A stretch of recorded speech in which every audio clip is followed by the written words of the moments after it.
Alors, Jacques, on est ici à Cambridge, en Ontario, à l'usine de Toyota Lexus, en fait, pour le chapitre 2 du 35e anniversaire de Lexus, parce qu'on le rappelle, on a déjà couvert le chapitre 1 qui était tourné vers le passé. Tout à fait. Le chapitre 2, c'est le présent. Mais il y a une petite note de passé quand on regarde derrière nous, parce qu'il y a des véhicules qui ont marqué l'histoire. Qui ont marqué l'histoire et qui ont marqué mon histoire, parce que ma première voiture neuve, ça a été ça, une Toyota Corolla, exactement la même couleur en plus de ça. C'est quand même particulier. Mais c'est vrai, on est ici à Cambridge où il y a une usine Toyota, où on fabrique le RAV4, et Lexus, où on fabrique le NX et le RX. Et on a eu droit à... On a découvert ce matin pourquoi ces véhicules-là sont si bien fabriqués et la qualité est vraiment relevée par rapport à bien des concurrents.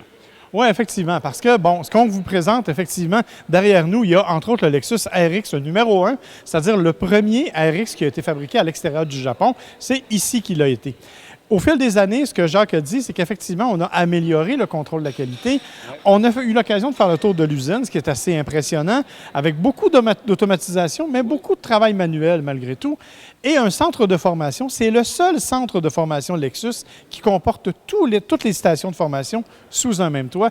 Et Jacques, on accorde vraiment une attention particulière à tous les détails. Bien, on accorde vraiment, on veut démontrer que chez Lexus, on fabrique des véhicules de grande qualité, de grande précision. Si on mesure tout, la distance entre les panneaux de carrosserie, c'est mesuré au millimètre près.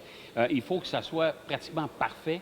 Et c'est un peu, on a compris pourquoi Lexus a une si bonne réputation au niveau de la qualité d'assemblage, mais aussi la qualité générale du véhicule. Exactement. Et en fait, si on se trouve à cette usine-ci, ce qui est aussi particulier, c'est que c'est l'usine qui est actuellement co-détentrice du record du monde, du plus grand nombre de trophées J.D. Power pour la qualité générale. Elle est co-détentrice avec sa sœur Lexus au Japon. Et ça, c'est toutes marques confondues. Nous, on a eu l'opportunité de faire le tour de l'usine. On a eu l'opportunité d'aller voir les centres de formation. On va avoir aussi l'opportunité de conduire sur la piste d'essai.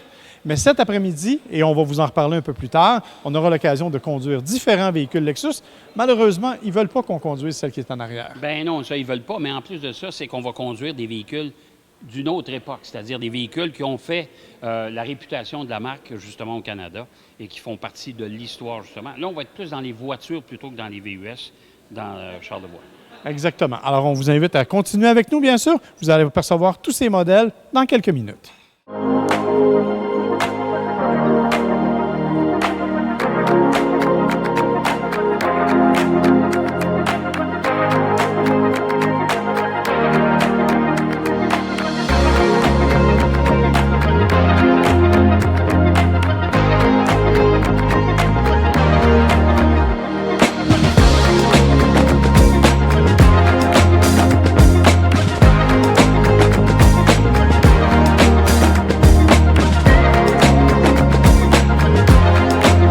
Comme promis, on est de retour après avoir conduit les véhicules. Et Jacques, même si le chapitre 2 du 35e anniversaire de Lexus est tourné vers le présent, on a quand même eu des petits moments historiques au cours des dernières minutes.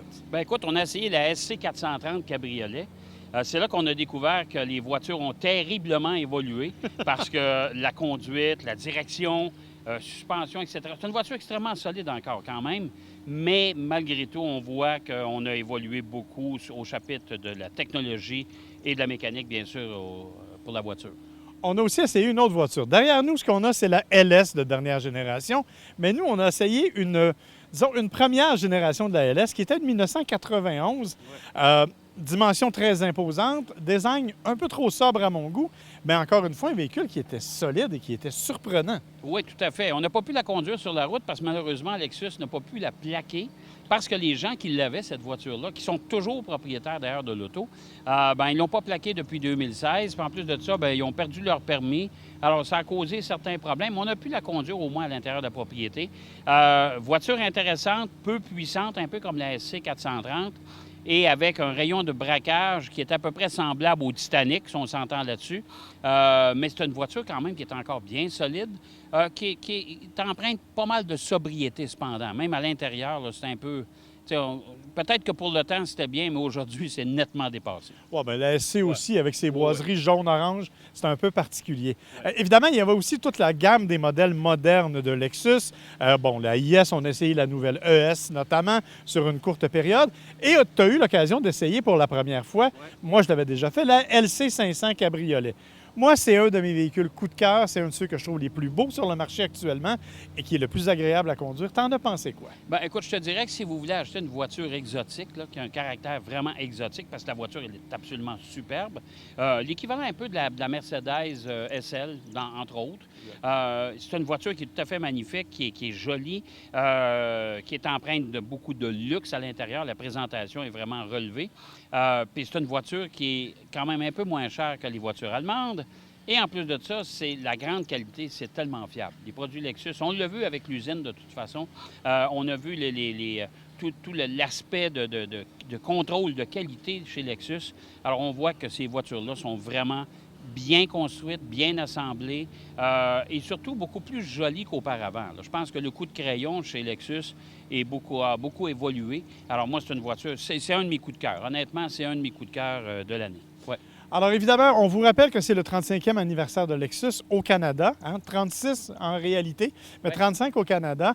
Et la compagnie continue de bien aller. Nous, on a visité l'usine aujourd'hui, on a vu tous les modèles, mais c'est encore une compagnie qui, cette année, a battu des records de vente. Tout à fait, on a battu des records de vente. On a dépassé d'ailleurs les constructeurs allemands. Ça, c'est quand même étonnant.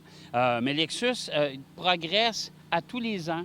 On a fait aussi progresser le réseau de concessionnaires. Il y a encore des endroits qui n'ont pas, mais on continue à étudier la possibilité d'en installer. Mais service impeccable, un retour aussi de la clientèle, c'est-à-dire fidélisation de la clientèle. Ça aussi, c'est important chez Lexus.